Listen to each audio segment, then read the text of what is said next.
from the special police which served some of the territories of Pará in accordance with the instructions. What they are reporting right now is that, well, multiple people are basically requesting to leave the military, obviously, since the police served in the territories.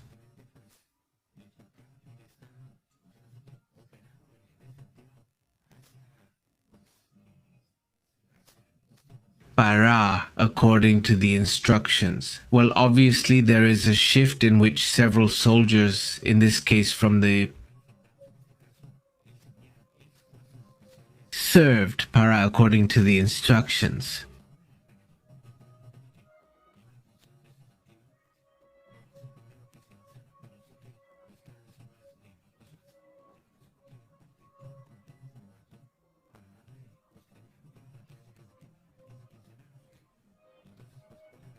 Well, they put their name, they go out with their name here on their clothes and on the side. Well, a document that supposedly would certify who these people are. Obviously, it's a matter that, well, let's say, is part of that rebellion that is growing inside Iran. And in this situation, a message is sent, this time from Iran to the United States, by the Society of the Police of Con, to the instructions of the police.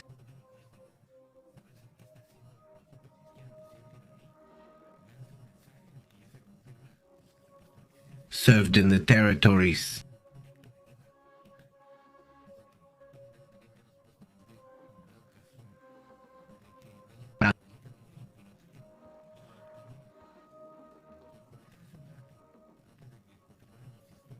According to the instructions of the police. He served in the territories of Pará according to the instructions.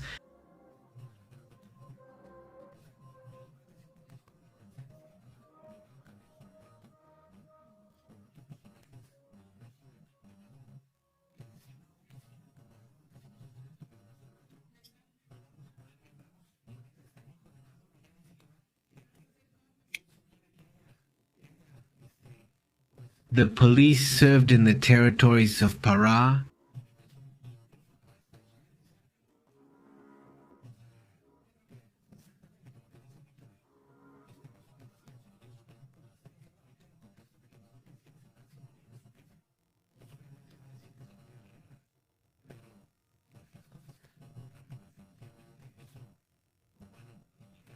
According to the instructions. Whether they're truly that loyal or not, it doesn't seem to be recorded. Now the demonstrations have to do with the police who served in Pará following instructions since they were part of the same regime.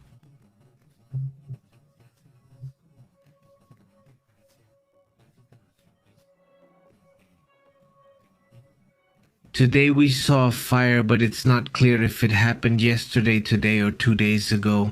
We know it's a topic that draws attention, but obviously it's complicated to confirm some points. What was useful from the police was in the territories.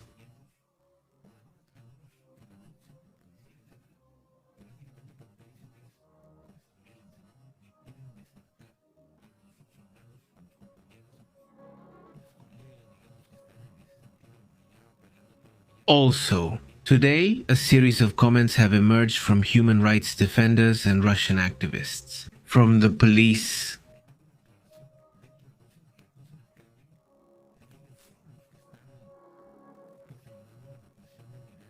He served in Pará. Following police instructions, he served in the territories of Pará, following the instructions.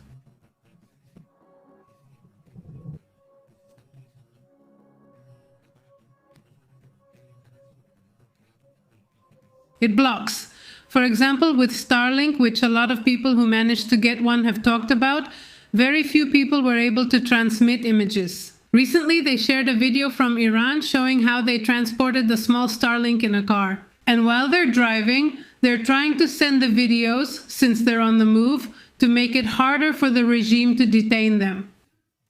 I mean, so they don't detect where they are. Well, that's part of what's happening there. Well, the judicial branch is also currently evaluating a number of groups of people who could face the maximum penalty. But be careful, just a little while ago we mentioned that officially there are 3,900 and something, 3,900 and a bit people who have lost their lives. The government of Iran now admits that about 5,000 people may have died. Yes, 5,000 people. How is that possible? Well, this is a new number. Iran has just admitted to more than 5,000 deaths in protests. Meanwhile, yes, which probably means there are actually many more because those are just the ones they are admitting to. Is the unofficial number actually higher? Local doctors also claim that the number of deaths is more than triple the official figure. That's the number the doctors are reporting. Well, medical reports suggest at least 16,500 protesters may have died. 330,000 were injured according to testimonies which were given anonymously to protect the identity of these doctors. Well, they warn that the number is impressive and well, the Iranian officials in the region. Today, Sunday, it was stated that the authorities had verified that there were at least 5,000 people dead, including 500 security officers.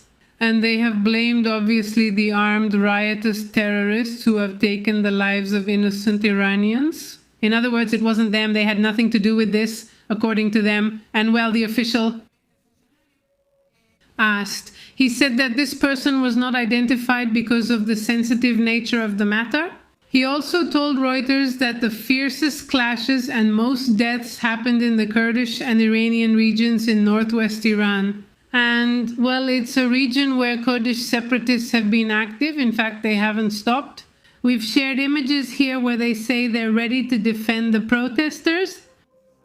Just imagine, well, what are we talking about? From all sides, these Kurds, they're everywhere, all around.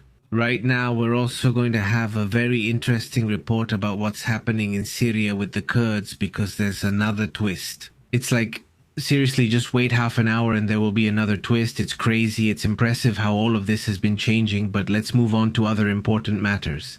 If you'd like to support the channel, you can join as a member, send a super chat, share, or give us a like. Thank you to everyone who contributes and goes the extra mile for the channel. You are the reason this channel exists. Thank you so much for that and to the whole community. Let's move on to another topic.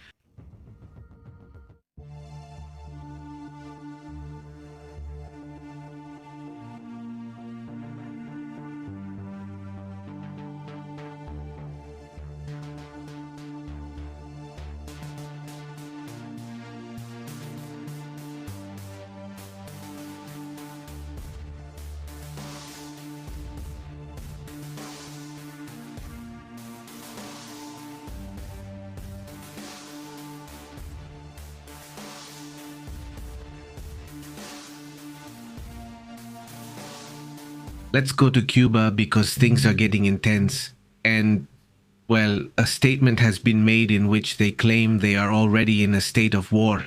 The Cuban regime, well, sends a pretty strong message in which, according to reports after recent events with the United States, the Diaz-Canel regime activated its military doctrine. In the face of external tension but also internal, we have to admit that Cuba has been struggling internally for a while now, and it can't even solve the most basic things. The Havana regime officially activated what it calls a national state of emergency under the doctrine of war of all the people, claiming a risk of external aggression from the United States.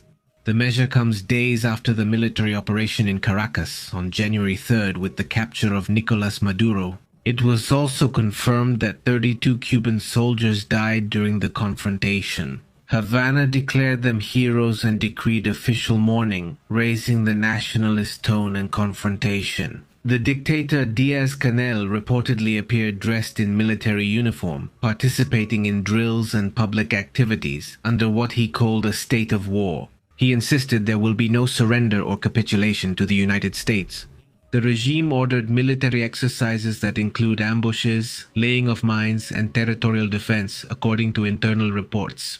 the strategy is based on Fidel Castro's doctrine from the 80s, and it takes up, well, this language of ideological confrontation against Washington, appealing to symbols of historical resistance. And since the United States, since the time when Donald Trump was warning Cuba that they would no longer receive oil or resources from Venezuela, and well, Venezuela said they would continue, and Mexico also said they would continue. Well, he also blamed the Tristas for supporting Maduro for years for repressive purposes. Well, it's known that the vast majority of those who protected Maduro were Cubans.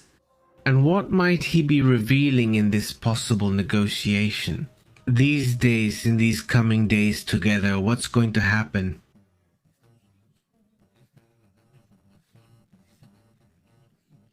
Should we stay alert? But it could happen, right? It's happened before. And what negotiations were there with Cuba, with Mexico, with China, with Brazil, with a bunch of countries? Well, that will be an interesting topic, but after what Cuba is going through right now. Well, I think that the war or the critical situation is inside, not outside. I mean, it's like what happens with Iran. Why blame outsiders when the problem is also very internal? That's why also, the last time Mesut Pesikian spoke, he said that the problem wasn't external, but that the problem was internal, as stated by the Iranian president. And then they silenced him. He stayed quiet, or was silenced, for about a week and a half with rumors of his resignation. Today, he finally speaks. But how does he present himself? He speaks, essentially warning that attacking the supreme leader means facing total war. Well, so, is there anything you want to say? And what's new about all this? In the case of Diaz-Canel as well? Well, what is the state? I mean, is that the state of war? They're going to start repeating the same pattern that Maduro did, because that's exactly what he did. I mean, when they started to feel cornered by the United States military, the move he made was to train and do some drills there, with the population that basically turned into memes. Could it be that he's going to go through that same process? Maybe not with the comedic side that Maduro gave it, but maybe with that same approach of let's train and let's do it. I mean, what are they observing within the Cuban regime? What are they seeing around them? Or what do they know through their intelligence? In the end? But in the end, it seems like Cuba is the most affected in that sense. Why do you say that? Is Adelcio Rodriguez already in talks with the United States and receiving money from this first $500 million oil transaction? Yes, I mean, it's either happening now or soon, right? But they've already been told the money's coming. That money is basically going to be for payments to the people, the government. I mean, so the government can keep operating, salaries and all that. So it's $500 million, which is really good, basically. So even Maduro's son is already making friends with... He's no longer angry. Befriending the United States. And Diaz-Canel is at war, you say? Well, they're already on two completely different paths, the Cuban reality and the Venezuelan reality on that issue. Or at least it seems that way, right? But there are many other things too.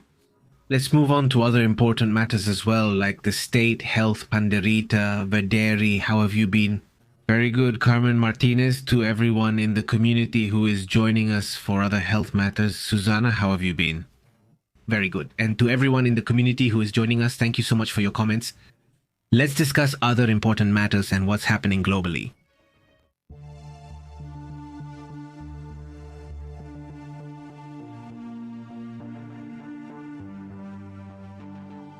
Any updates on what's happening in Guatemala?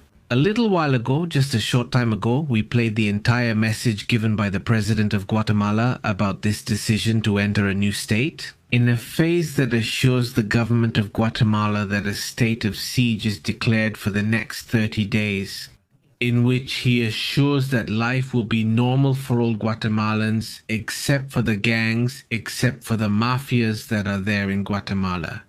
Within this movement that is being observed, they say and assure that it will last 30 days, and hopefully in those 30 days, good results will be achieved. And hopefully it won't be the usual thing of extending and extending and extending the state of siege, because obviously that would be very unfortunate.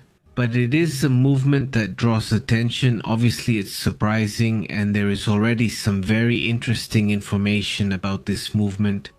The government imposed this state of siege for 30 days after a wave of attacks that left 8 police officers dead and dozens injured. In response to these attacks, coordinated by alleged gangs, well, they have been attributed to the gangs of... Obviously, this is something that is known, especially one called Barrio 18 and other groups linked to organized crime.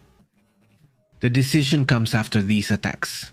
And well, the government basically says we can't negotiate with them and a kind of tough approach will be reinstated. Exactly. Well, the state declared a state of emergency, granting extraordinary powers to the army, which includes, for example, the possibility of detaining people without a court order. Also, to intervene in illegal organizations and use defensive or offensive means to restore normality. And this with, as they say, the armed forces assume operational control, with the president as the commander general of the army and the minister of defense in charge of direct execution. Meanwhile, the state entities must collaborate under their authority. Exactly, that's the point. Let's discuss other important topics too. Today, like on weekends we try to bring you a good case, a good one of those cases related to UFOs. But these are very interesting cases that happen, some in the present, others in the past, but they're super interesting. In this case, we'll discuss a situation involving a United States soldier. To this day, thousands have testified about it. I mean, it's a very interesting case, and well, we'll talk about it in a little while.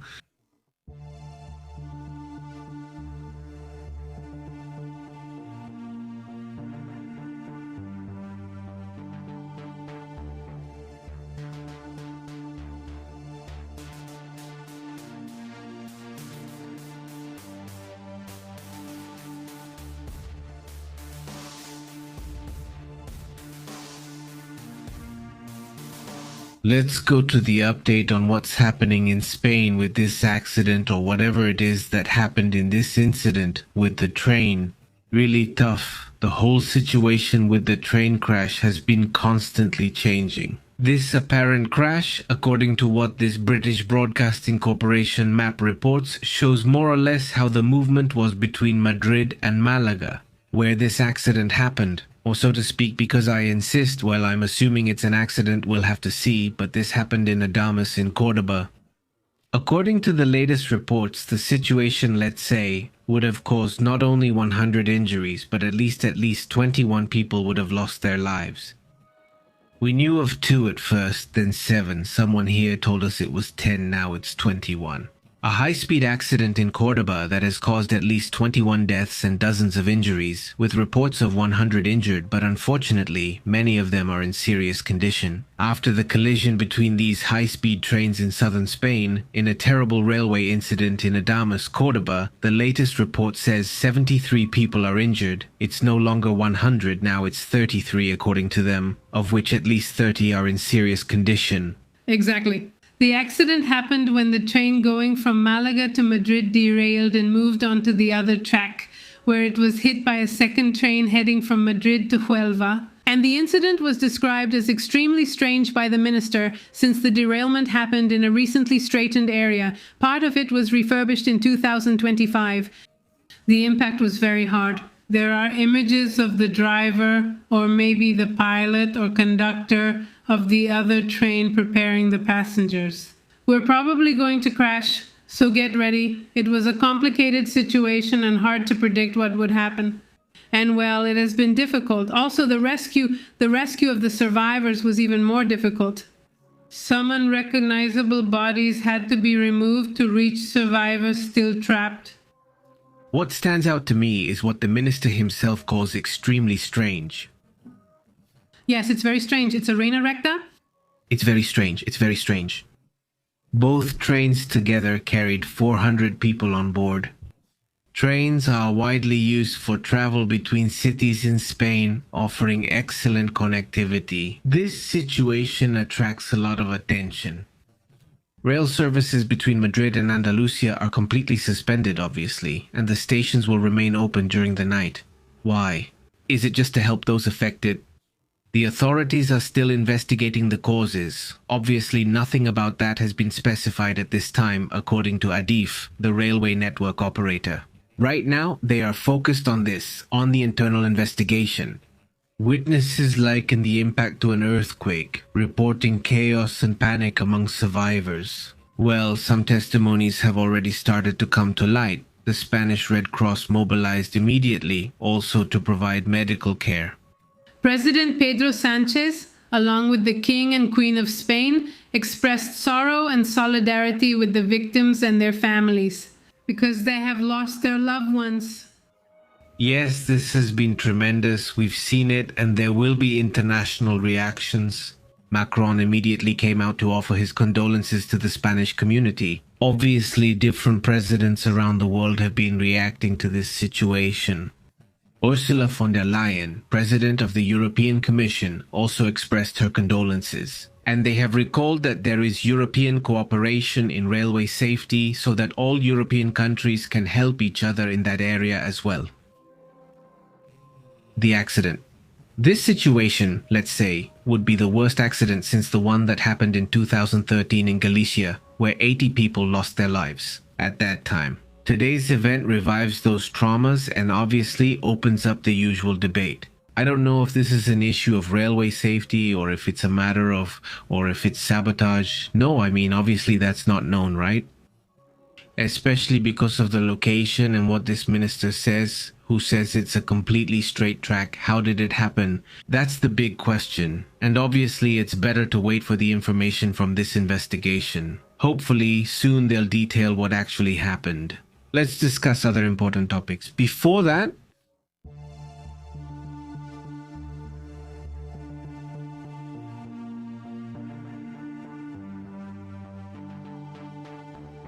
there's a matter that was pending from the International Atomic Energy Agency. He is the head of the International Atomic Energy Agency. And it's a United Nations agency, one of those agencies that actually works, that still works within the United Nations. The International Atomic Energy Agency oversees global nuclear safety.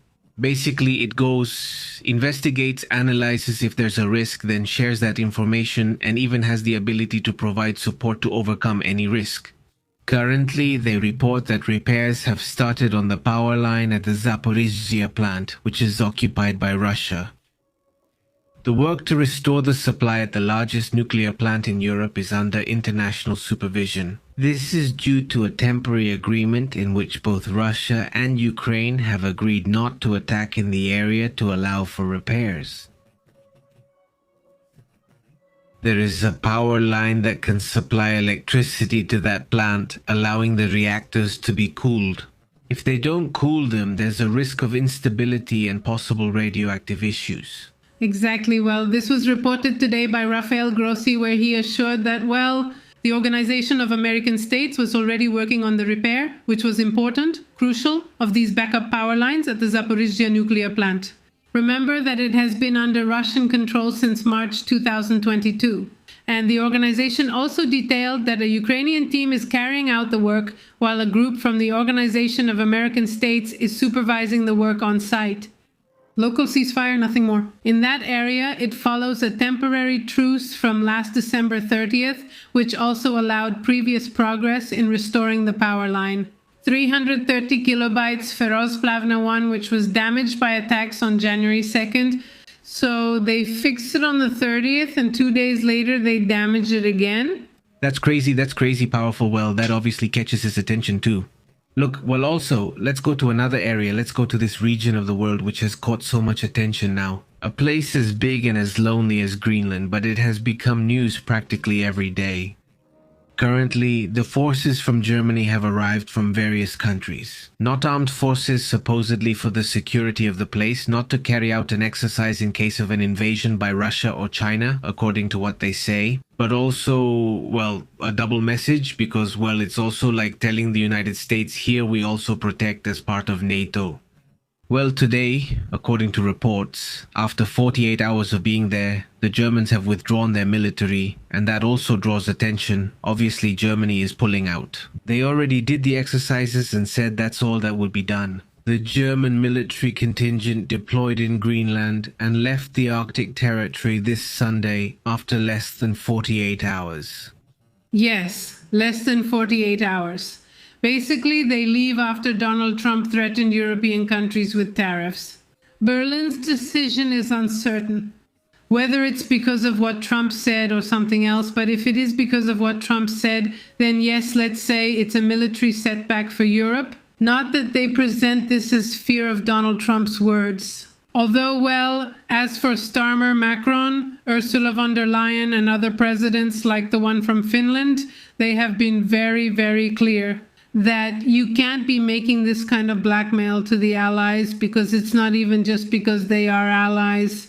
The spokesperson for the German army confirmed to the Deutsche Presseagentur agency, a German agency, that the withdrawal of the 15 personnel, which wasn't many, who were on a reconnaissance mission, and that the departure happened without prior notice. That's what stands out. And after having stayed less than 48 hours in Denmark. And spent hours in Denmark.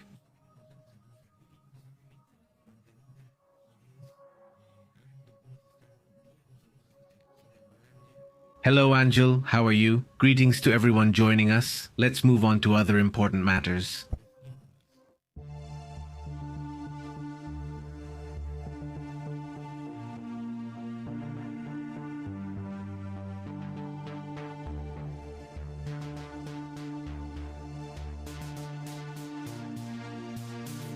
Since we're discussing Greenland, I found something interesting mentioned by the Wall Street Journal.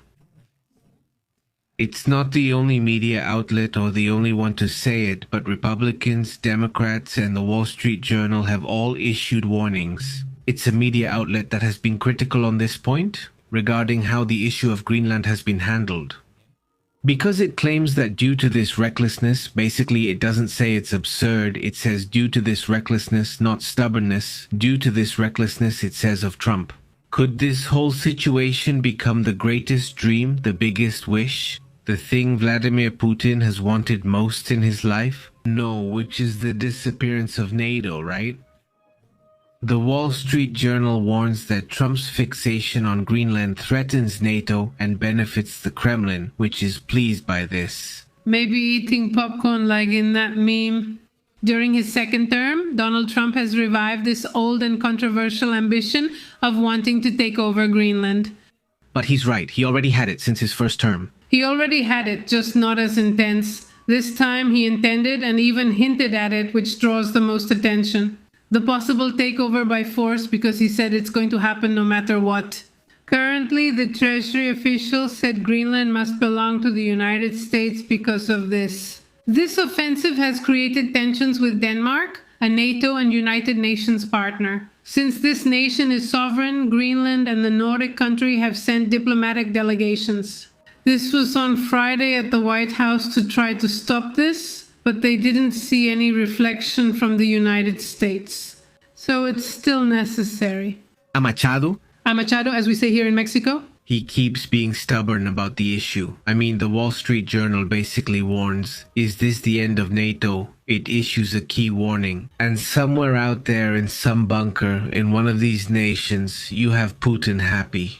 Not watching or eating popcorn or whatever it is they're watching. This can't be the snack that Russians eat over there. I think they eat? No, I don't think they're boots. I mean, there must be some kind of snack, right? Or just like here, where you have popcorn or peanuts or however you call them. I mean, I've seen that people call them different things, like what do you call peanuts or however you call them, but I think... It doesn't fit Pepe, so no. No, something typically Russian. It's typically Russian. The changing, ah. Maybe. It might be cheaper just in case. I don't think so. But the total cost. But the point is that Worcester Journal accuses Trump of punishing even his most loyal allies, which could lead to the dismantling of the transatlantic security architecture. And I mean, I think the one who was able to develop it best this weekend, that's all. This weekend, it was the Prime Minister of Canada who basically says, look, I'm already doing business with China. Yes. Because here he resolved. Because here we are living in a new order, call it whatever you want, call it. New blocks, Brazil, Russia, India, China, South Africa is already enough for that, because Brazil, Russia, India, China, South Africa isn't even necessary anymore. Because if you wanted to hit the dollar where it hurts, Trump himself is doing it. So you didn't need Brazil, Russia, India, China, South Africa. You just needed a Trump inside. And that was enough to weaken the dollar. And that's how it is. I mean, just him. In recent years, it has been going down. Central banks are starting to buy more gold. That's why we see that decrease, the spike in the price of gold. Because they say, well, if we can't trust what he's doing, just imagine what's going to happen to the dollar. What if he suddenly gets into a fight with the Europeans? The selling of dollars begins, the Europeans start, the dollar starts to fall. Or even, you just don't know what could happen, but either it crashes or it skyrockets, but something happens. No, it's not going to stay the same. But the point is that it gets weaker. From the perspective that a major bloc, which used dollars and euros, but mostly dollars, will no longer use them. If we do business now, would they need to start working with someone else right away? Well, before maybe there wasn't another power, with a lot of people you could grow with, before. If Trump had done this about 30 years ago, if there had been a Trump 30 years ago, maybe things would have been very different. It would have been easier for the United States to pressure Europe, but right now Europe says otherwise. Well, I have a buddy over there who also has a really big economy with about 1.5 billion people, and they've got money, so maybe we can do business. Maybe even India, since India and China are part of Brexit. If not, with or without Brexit, whatever you want, that's it. Between those two, you have an impressive business potential. And they won't necessarily do what Donald Trump or whichever president is in office demands. So this is a game that, according to the Wall Street Journal, could end up being too expensive and beneficial. Not for, or as they say, nobody knows who they're really working for. At least that's how it seems to me at this point. That's what I think. That Trump does know who he's working for. He does know who he's working for. He does know who he's benefiting. And it seems like that's the approach he has.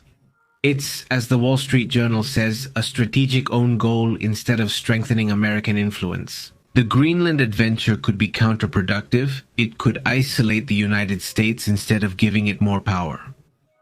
But it's good you're already connecting the dots, because even if you say, well, okay with Greenland, no, it doesn't work out. Alright, I understand now. Still, there would be distrust, almost like semi-isolation. And it's really strange, right? Honestly, but anyway, let's move on to other matters, which are also important.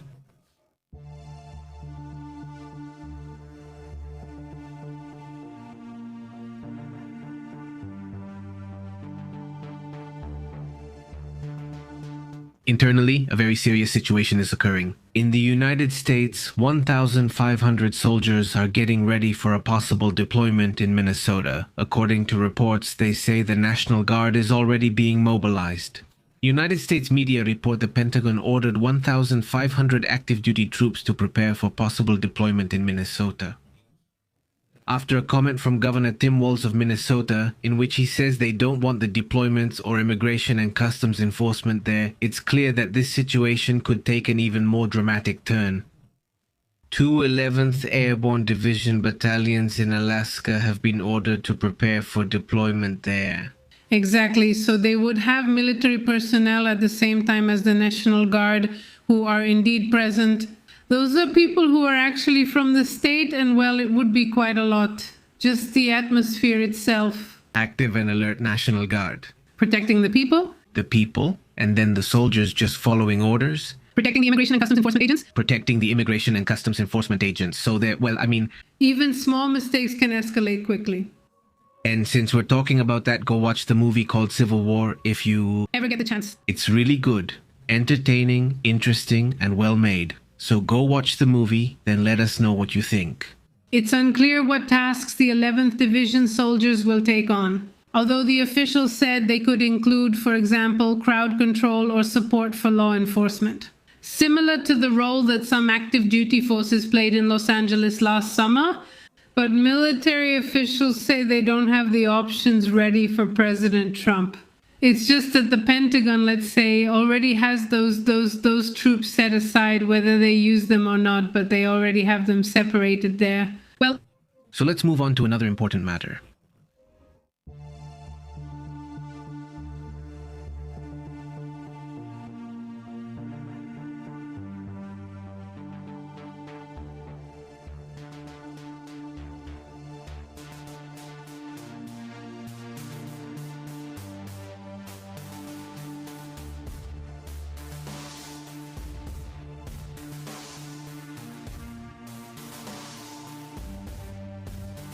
Is there any update on what happened with this plane? C. Hercules? J Super Hercules, that's what it's called. Yes, it's a plane from the United States that supposedly landed at the Toluca International Airport. And well, obviously with everything that's happening and what Trump has said and this and that. And a lot of exaggerations on social media too. And also a lot of exaggerations on social media, where they showed this plane carrying missiles or unloading artillery. All of that is false. The plane just arrived, but with speculation, they started adding more and more things. And well, at least the government has already taken a position on what is supposedly happening. Mexico's security cabinet has already released a statement. Exactly. The report is about the report on the Hercules C-130 planes at Toluca Airport. They published that on X, yes. We inform you that their presence is due to a flight authorized by Mexican authorities related to training activities. This is a very brief report from the Security Cabinet of Mexico, which they shared there on X. And this happened after social media went crazy because there was no information. And as Pepe mentioned regarding Trump's comments, it caused nervousness. Yes, and above all, because as always, it's the lack of information. They love it? The lack of information creates gaps.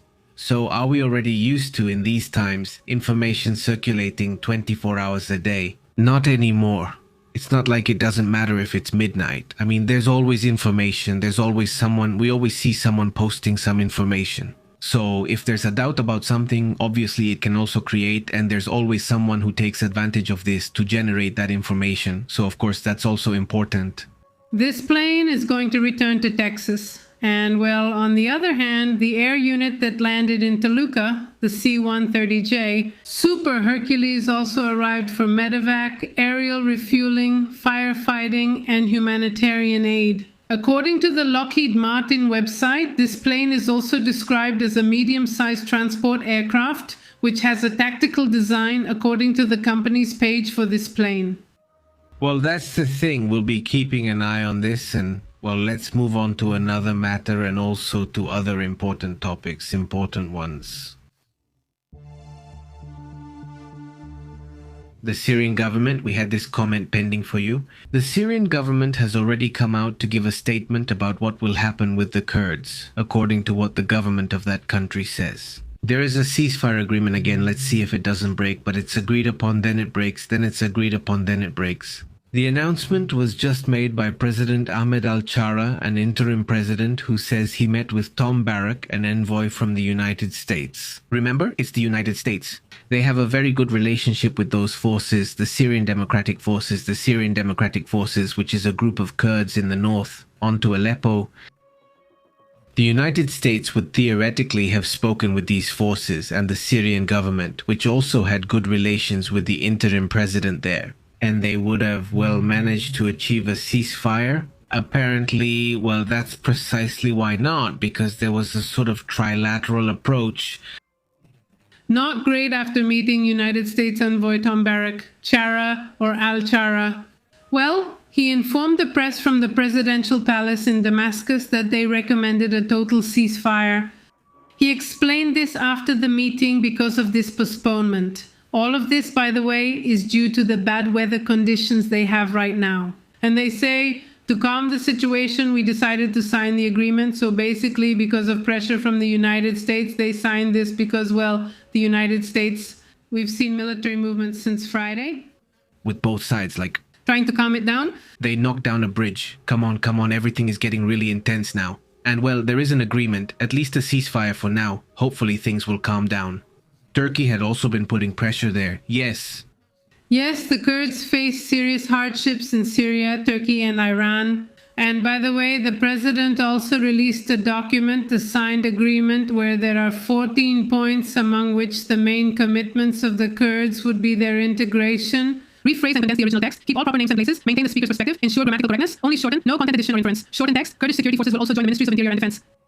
That's one of the things the Kurds are asking for. I mean, they say, okay, yes, we'll integrate, but we also want to be in all sectors, not like they're going to isolate us or leave us aside. So, they say, if we're going to be united in the same government, then take all of us into account. I mean, it's kind of like that, but well, it seems there is openness and also on the part of the government, and that's something interesting to observe. Let's also go to another report that draws attention, where it's claimed that the Vatican would not have recognized it, since in fact there was the intention or the approach with this Maduro to try to, well, not have him. They tried to reach an agreement? An agreement for Maduro's departure. This, well, they also reveal it, and it was more or less already known. I mean, there was information that this topic had been discussed. But this time, well, Secretary of State Pietro Parolin would have confirmed that the Vatican worked to find a solution that would avoid any bloodshed. The agreement was also with other representatives of the regime, but this simply was not possible. And we tried what also appeared in some newspapers. In other words, he admits that what was revealed was true, but simply, well, it didn't happen, the agreement wasn't reached, and well, that's how things turned out. But well, I mention it more as a fact, something interesting that was there, present.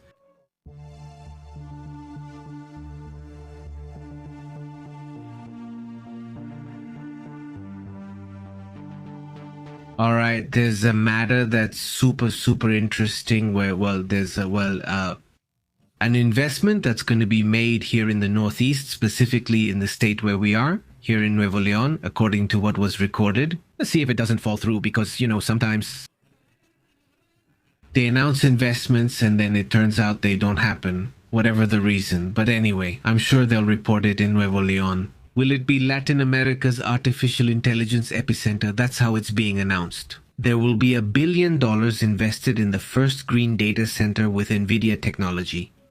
This is what Samuel announced earlier, but that's how it was interpreted, according to this. It seemed like the chips were going to be made here, but no, the chips won't be made here. Instead, the data center will be built here, the data center. According to them, the center will use NVIDIA technology, the world leader in chips for graphic processing, they say. The project will be led by ALGDC and CIPRE Holding, with the support of the Federal Ministry of Economy of the Mexican government and the Business Coordinating Council of the country.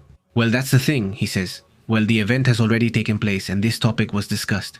The investment is, well, they're going to put $1 billion here in Nuevo León, and over the next 10 years they will keep investing. It's not that it will come in 1 year, but rather it will be done in phases, according to what Nuevo León reports, because of its proximity to the United States and the university talent found in these universities. And doesn't industrial development also depend on the industrial culture that exists here? In Nuevo León, they chose to establish their first sustainable center, emphasizing it's not just any sustainable one. Intensive Computing and AI Processing Center, the first of its kind in Latin America. So, well, they claim that this is going to be a competitive advantage in this region of the world. And, well...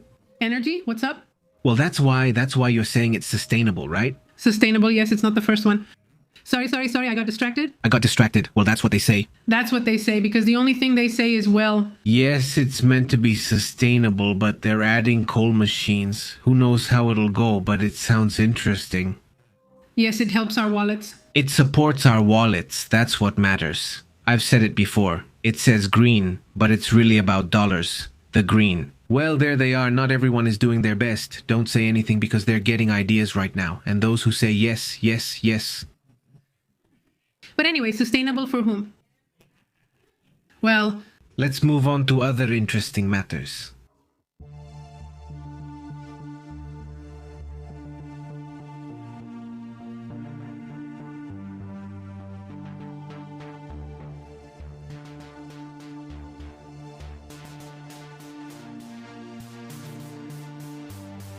Well, at the time it was published about this matter, about this experience that took place in this region of the world, where a soldier was said to have been a witness, along with thousands of others. This is an incident that happened in 1980, by the way, in the woods, that is in England. An English soldier from the Royal Air Force, in which they claim that this story is being brought up again. Because these are those kinds of strange stories that people later say, no, the classic, is it true? Well, but now that it's coming up again and there's more and more information, and more soldiers, pilots and scientists are talking about the subject. And what do you say? Well, if there's something strange, then some journalists and also people on the internet started to say, Let's look back and start investigating cases from the past that are interesting and that maybe we ignored at the time because they seemed too strange to us. This is one of those cases. And many cases from the past are going to start coming out, where at the time people warned about things or said, hey, this is happening, this happened to me, and nobody believed them, and now they're trying to revisit this. Some cases, yes, are still hard to believe, right? But in this case, well, it's thought to be interesting at least. Even though it happened in England, this happened to an American soldier who was at an English base at the Royal Air Force Bentwaters military base. Let's see if the base still exists, because here on Google Maps we can see the bases. Let's see if we can go there. No, there it is. I think so, at least in the area. Let's see if we're right. Yes, I think it's this place. There it is. It used to be there, but it's gone now. The base was located there, in the southern part of England, and that's where this situation happened. This is a case that we already talked about some time ago on the route, but I like that now they're bringing it up again and there are more details, so it's interesting. According to this sergeant named Jim Pennington, well, he made several statements, and it's a moment where maybe he regretted making those statements. Now everyone is making fun of him and joking about it. The object that was seen at that moment was a triangular object that even to this day is celebrated every year. The sighting, since thousands saw it.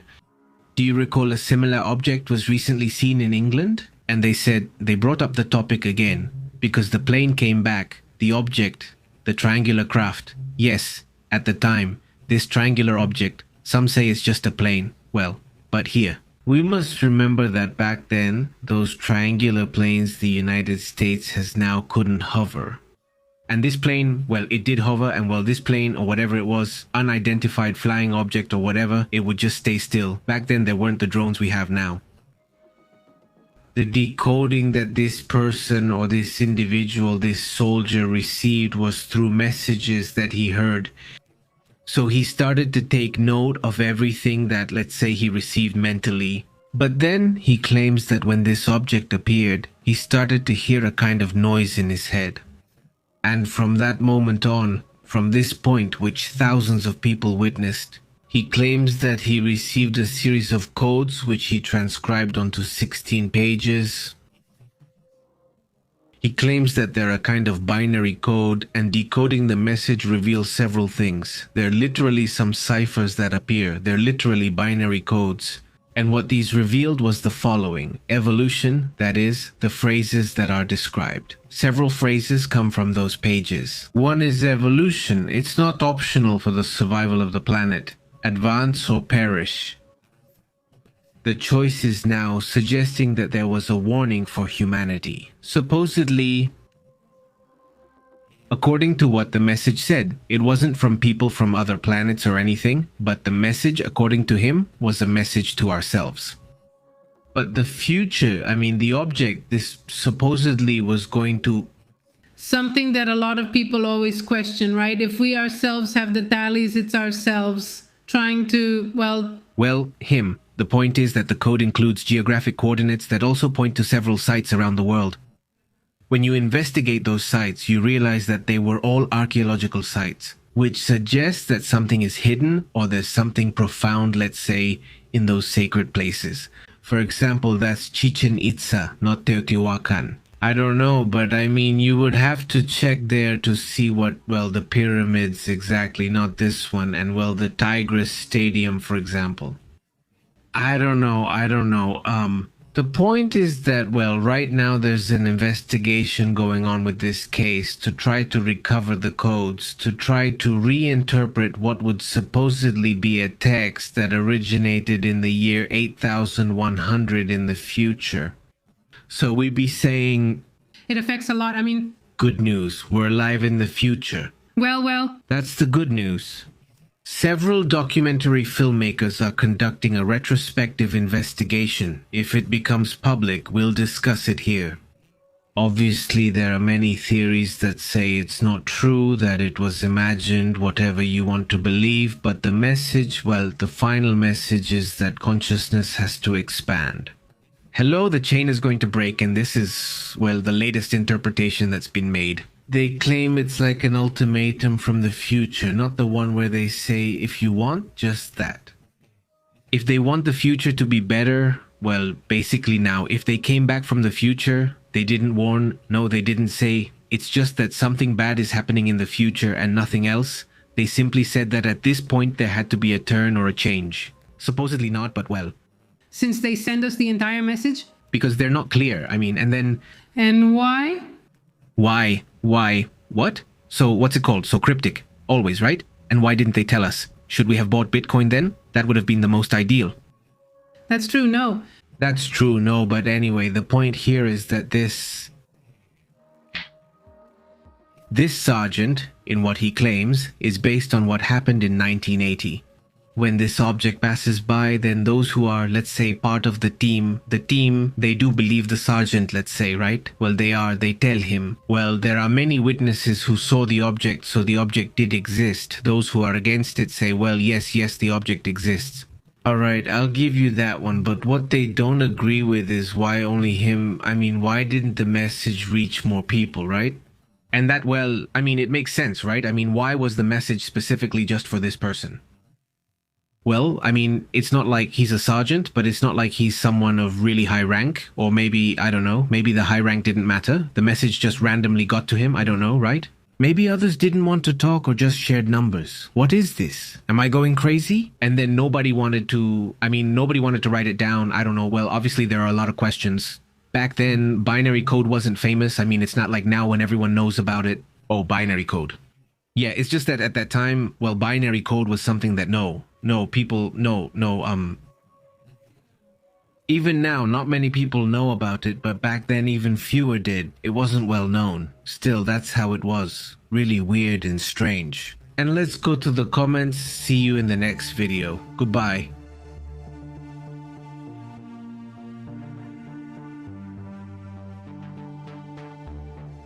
How have you been? Hi Tapatia, I'm good. What's up? Greetings, what's up? How are you, Carlos Martinez Ergomante? How have you been? Very good. When is the next La Ruta Verde video? What do you want? For them to have a good time? If not, just don't let us know. Hope everything goes well? Yeah, right? I mean, well... It's like when this guy comes out. What's his name? The prophet. What's the name of the teacher? The one who's a prophet. Let's see, the most famous one, Nostradamus, and you see him in the text and you say, well... But also back in those days, people spoke in a really roundabout way. Now we're really affected by so much screen time. I mean, yeah, well, maybe it could be. I mean, why does the prophecy reach people then if it's so abstract the way they talk? I don't know how. So the three birds approach...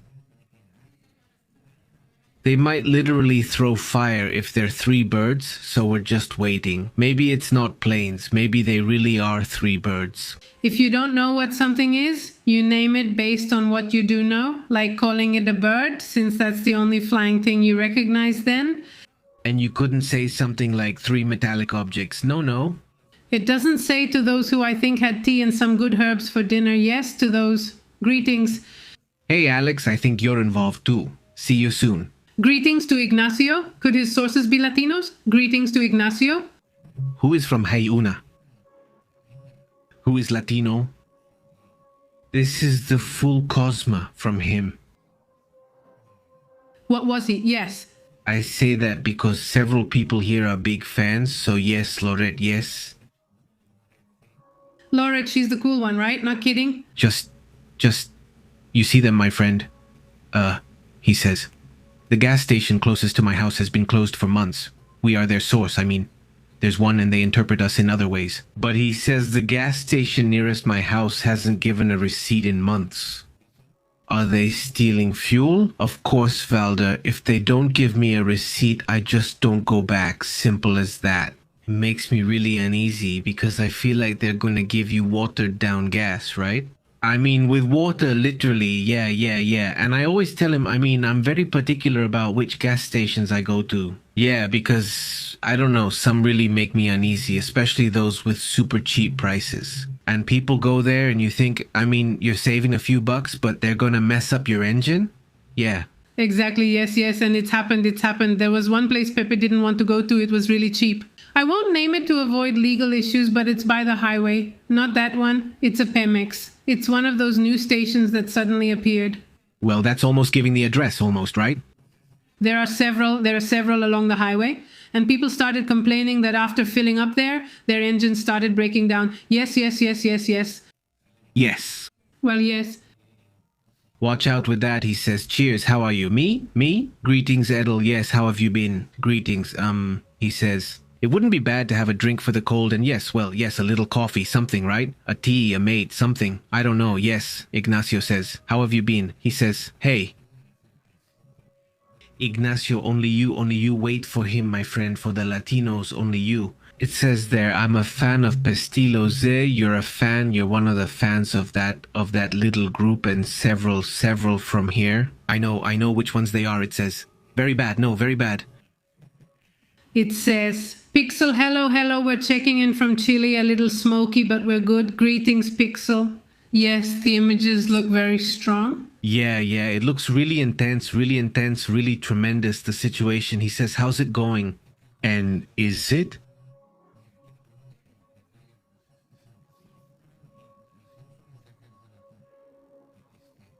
We waited at the turn I mentioned when we were in the area. Of those that are in the area, he's in bio. He says he's there in bio. So, yeah, I mean, he's not exactly in the danger zone, but I think he still had to evacuate. Yes, that's right, he says. Good advice. I'm definitely not going back there. They're friends with that jerk. Augusto? Who's Augusto? Oh, yeah, right. Yes, of course. How could I not? Really tough character. Yeah, I think so too. Like, when you already know or suspect that business is part of something shady, something bad, then why would you go? For what exactly? Why give them more if you... If you, as they say, this one, yes? I mean, many businesses. The difference... As they say is the other word. Intuition? Intuition tells you that there's something missing. Don't do it. Recently, I watched a scientist explain that intuition isn't some magical force that connects you or reveals things. What happens is that many times we have experiences and we don't remember them, but they are stored within us, in the unconscious. That's why those are, yes, that's it, exactly, well. But yes. But well, the point is that intuition... Whatever it is, it's always an experience that maybe you don't remember, says Marcella. How did we not get warned about Trump, Marcella asks. Who? I know the groups, yes.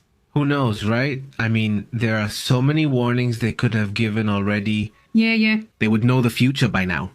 I know, says me. At the very least, some tequila-filled chocolates. He says the fuel pump gets damaged. Pepe, exactly, that's the point, right? So it's there. He doesn't say, I do too. He says something else. Why bad? He says it's obviously a Tapatio joke. What's up? I mean, here we come to joke around, to chat. You already know what the vibe is like. How is it? Now, it turns out this one, yes, obviously, well, everyone does what they want. No, I'm never really paying attention to that. It's a joke, he says. Listen to your heart. Exactly, Maro, that's right. Wow, it shook again, says Mar. It's really active over there today. Yes, I got your message. If I replied, then yes, though I'm not sure if you saw it. It's intense. I mean, the activity over there in Taiwan has been intense. 4 the magnitude, or how much? How much did it register over there? Let's quickly check what the seismological service says, but there are several. Look, at least here, well, you know, they don't always report all of them in the area, but there are at least 2, one of 4.5 and another of 4. That's how they report it. If we can see it, it's there. I mean... 2 earthquakes, and they were felt, well, over there where you are, no, you must have felt them. Greetings, Mars. Greetings. Greetings from my area. A hill is burning, but it's known for trekking and fields. There are many greetings, but people seem scared and serious. Is it more controlled now? Greetings, Chile. Okay, so on your end, do you say it's more under control now? Or in general, is the pixel more under control now? Some time ago, we saw that even Cherry's later comment was still very active. I imagine the issue depends. The area has been sharing this satellite image for a while now of these active fires. This was published roughly 3 or 4 hours ago. I imagine the condition is already changing, but with the heat, wind, lack of water, and low humidity, this problem is happening. You can see it all. And so we showed you the map a while ago of how it looks, this pattern, where you can see the potential where they are. Fires are most likely here. This is the highest probability? Exactly. Well, more or less where this is Santiago. I understand because of this activity. And check this out. Argentina also has a high probability of fire conditions right now. Hopefully, that doesn't happen. Cheers. It says here, Armando Antonio here in Argentina, back in the 50s, we were at war with UFOs for a week. He says, we hit them with everything, we gave it our all, and we didn't do anything to them. Cheers. Greetings, Armando. Greetings, Carabel, who says, good evening, guys in the community. Greetings. Greetings. How have you been? He says. I have the hypothesis that several countries are testing weapons. That's why there are so many earthquakes. Greetings. Greetings. Alex says, Pixel, on the other side, it's more controlled. They're even sending fire departments from my region to the worst hit areas. From Bio and Nubel? Okay, thanks for the info, says Caribel. The band in the back is listening to the news. Greetings. Greetings, Caribel. Greetings, Caribel. Greetings, Caribel. Greetings to Caribel. Greetings, Caribel. Greetings, Caribel. Greetings, Caribel. From the world, right, Jorge? I mean, I think that by 2030, which isn't far away, it's just 4 years from now, we are going to see a reordering of how things are, right? Maybe not too drastic, or at least I think so, because we're already seeing how China and Asia in general are the powerhouses or the powers, because that's where innovation is heading.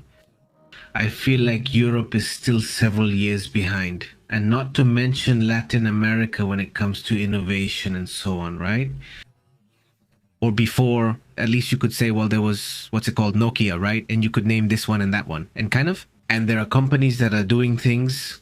The Danes are very advanced. By the way, actually, are there already plans to implement related initiatives in Greenland? Right now, with what's happening, I don't think they're going to go for it, especially because of the cold over there. Hadn't they thought about that?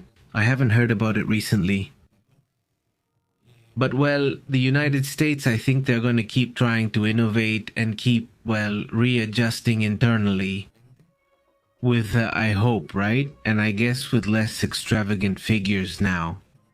If that happens, it'll only lead to more reorganization and Canada will go its own way. Mexico and Latin America are beginning to diversify in a new direction, and I think they'll gradually become more unified. Not over there, but yes, I think they're coming.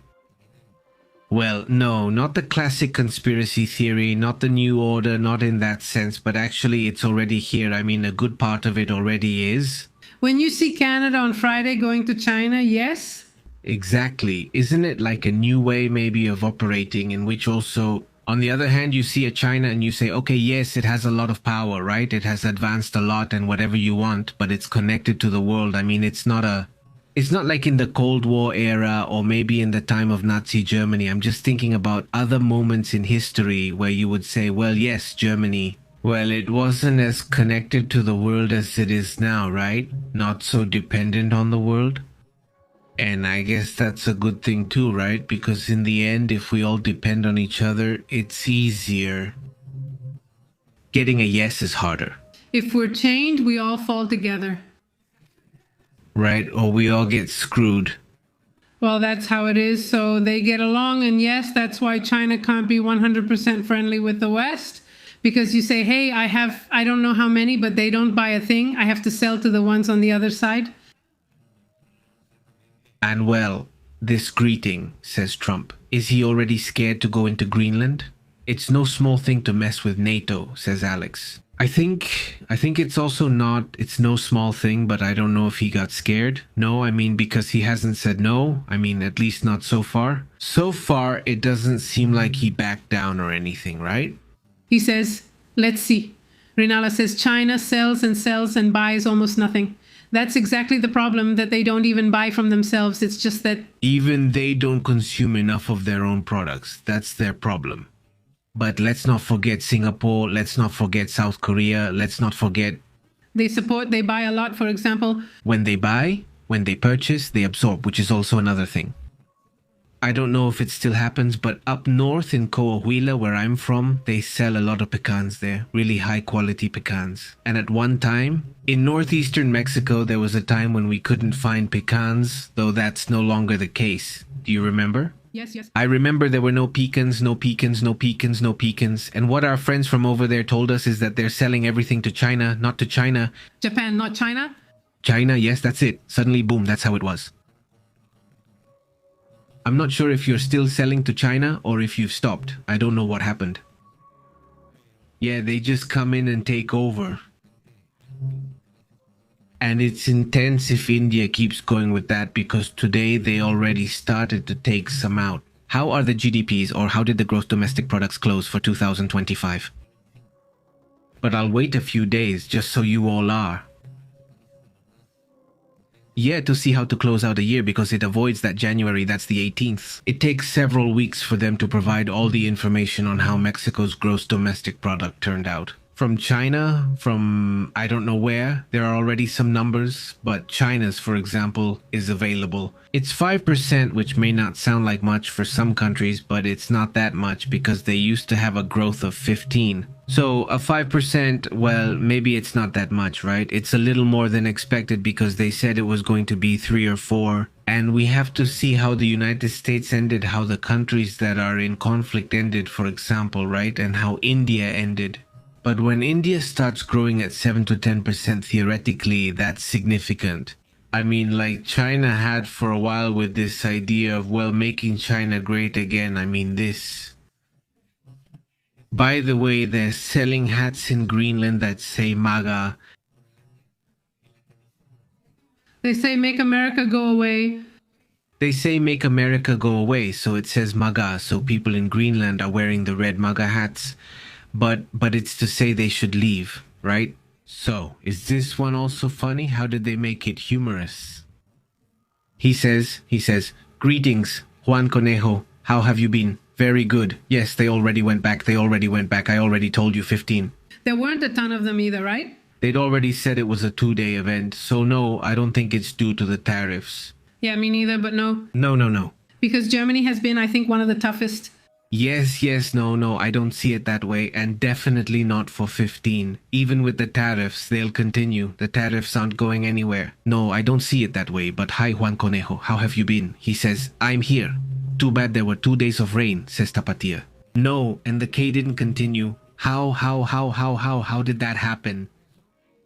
Greetings, he says. Here, all the poultry products, look, in Baja California, all the poultry products go to China. A large part is sold in Los Angeles, but the final destination is China.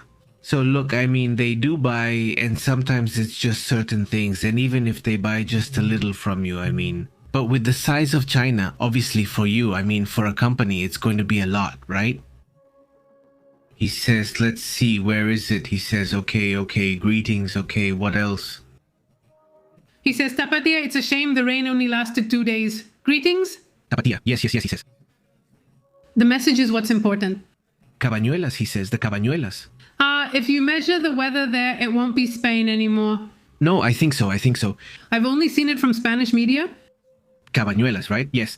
If China is a consumer of raw materials, Pixie says, of many, a lot of raw materials. I mean, it consumes a lot. For example, food issues. You know what?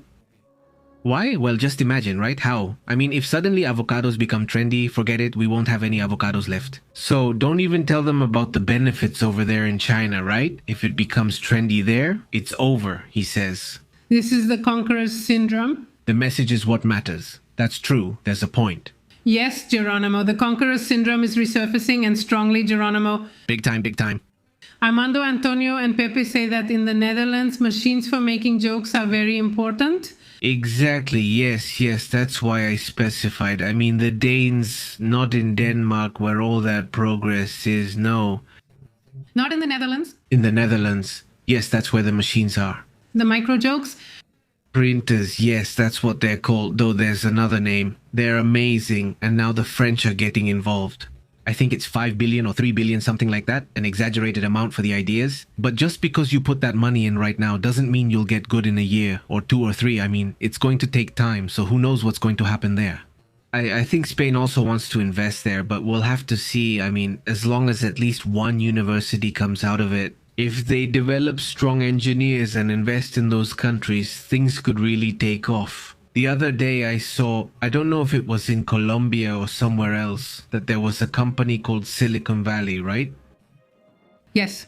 It's called Silicon Valley. So from here to here, well, investment is generated and we're a hub that, I don't know, like if it's a company. Seriously, I don't know, I have no idea about that. Why call yourself Silicon Valley? Pick another name. I mean, it almost looks like a scam. I mean, if you call yourself Silicon Valley, but you're not in Silicon Valley, I mean, that's already suspicious from the start. To me, it sounds like a scam, right? I mean, it sounds bad, and I'm not saying it's a scam. I don't know that company at all, but it just seemed really strange to me. I checked it out and thought, oh, look, how crazy, it's going to have some connection with California, but no, nothing. I mean, it's really strange. This one says, what else does it say? The chat is applying censorship, and at the bottom it already updated, it wasn't censorship. Okay, greetings. More like paranoid. He says, Cojonejo, did you see the lines in Alberta, Canada to sign the petition for Canada's independence and to join the United States? I haven't seen anything about that. Cojonejo, is it true there's actually a line of people in Alberta wanting to join the United States? Don't believe it. Oh, There are these little groups. Well, they're just little groups. just like in Nuevo León, there are always little groups, right? There are always little groups, yes. There are also small groups in Baja California. Yes, no, there can be little groups. That's how it is. Maria Gonzalez says, in Sonora, we call the January rains cabañuelas. Oh, I see, in Sonora. I also heard in Spain they somehow predict rain. Greetings to Caribe. He says yes. I kicked you here. Oh, that's not for us. Alex sends greetings. How do they manage it? There's a scandal about an American military plane landing in Mexico. Antonovs, the world's largest planes, arrived at the military base and no one noticed. Yes, it's just for now. Well, Remember, because Trump is around. it's always about context. Just like Juan Conejo said, they're doing an exercise in Greenland, then quickly leaving. It's because of the tariffs. It's because of this. Why? Because of the context. So, in that sense, the message, like Juan Conejo was saying, is important, of course. It's like right now. Okay, it was a normal visit. I don't know what. Ultimately, it's about the moment we're in, right? Or is that the problem? No, yes, it happens often. In fact, military planes landing, Mexicans landing in the United States too. I mean, what was a Mexican military plane doing there in those years? Well, they're delivering. Sometimes, they take wounded people. Well, there was an accident. Do you remember the accident with a plane, a small plane, but the one that visited, I think, where was it? I can't recall where the accident happened. Maybe the Northeast. I'm not sure, but that's what he said. Well, as it's been said, greetings. He's going to sleep, not to memory. He says greetings. I think he says yes about 500. He says yes. Says Gires. The whole thing with the plane has already been politicized. There was indeed a request for training, but because of the Maduro situation, the Senate didn't want to hold a session. The commission wasn't voted on, she just confirmed it to the representative right now. Yeah, I mean, it got worse for them because they were dumb, sorry, but that's how they are, yeah. Well, yeah, he says, this paranoia about censorship officially has a name. It's called YouTube syndrome. It sounds like a joke, but he says, Mars. He suggests moving from Alberta to the United States and wonders why it's such a big deal. Yeah, right? They're crossing, they are. She's excited, yeah, he says. Exports from Mexico and China were $9.95 billion, while imports reached $10 billion. Yes, there are a lot of things that are not balanced, obviously, the economy with Mexico, with China, definitely. And well, yes, we should have some kind of balance. But not just by force, but also that there should be incentives from here as well. We're going to try to do business over there, but sometimes it just sounds so far away and then people don't get motivated, right? Like to look for opportunities over there. But there are businesses that are done here, just very few. And honestly, there's still a need to balance all that out, he says. How has Juan Lafontaine been? Very good, my daughter says. People, it's hot, she says. Cheers. Greetings to Carlos Julio, who says hello, Pepe and Pastry, and greetings from Montevideo. Montevideo's summer nights will have changing weather with temperatures between 15 and 19 degrees C. Greetings and greetings. Greetings to Dina. How are you, Dina? To Juan Lafontaine and also to Cleo Vasquez. And it says, Caribbean, the Cabaño Wings. Does the weather of each day in the month of January predict the weather for the whole year or just the first day? The first is January, the second is February, and so on until the 12th, which is December. Then it goes back to November, October. So, For example, today? it goes back. Why does it go back? I need to find a tutorial there. That's interesting. Hi, Caribe. I just don't recall January 1st. It was really good. It was really good. Very pleasant. Yes, it was nice. Let's walk. It's sunny. Let's go for a walk. Let's go. It's day 13. Not the first, the first. The first one was also very good. The first one, according to what he says. Huh? Cleo says that in Jalisco, rain in January meant success, as Tapateo used to say. Now maybe not, says Agualajara. They also call it Silicon Valley. Yeah, it's fine if they call it that. It's perfect because you understand why they call it that. No, but what I'm telling you here is that it's a company that's literally called that. They named it like that. It made me laugh a lot, but I said it sounds really, really weird, right? It's like if you suddenly start a newspaper and call it the New York Times, right? You say, wow, it really does sound very, very weird, right? Like, why? But well, it's curious, but yeah. There are areas in Mexico that they call that, where there's technology, where they're starting to do development, things like that. Israel is often called the Silicon Valley of the Middle East, and now many places are dubbed Silicon Valley of somewhere, since it's become so common. Well, not in that sense. Let's not go there. Let's not go. Guys, remember that we're on WhatsApp and we're also on Telegram. That's where we send you the notifications from our friends. But we're also on X, we're also on Instagram and on Facebook. Thank you. Greetings to Alex Quejo Aquanejo Caribel, Lily Max Alexander, and Alex Quejo Caribel. Who else just arrived? Selvin, España, Tapartía Blues, Juan Lafontaine Jerez, Christy Kranz. Thank you so much to the whole community. A hug. Hope you're all doing well. See you tomorrow. We interrupt your program. Thanks for tuning in. The truth is, this is PP Live. The truth is intense, pure. The unusual is real, pure. We analyze it globally. Don't miss out. Connect to the PP and Vivo channel. Controlling the signal, Pepe and Astrid telling it like it is. Raw journalism. Respect is given here. Turn on the alert. Don't lose track. Until next time, yes sir, we're taking attendance. Subscribe. PP Live.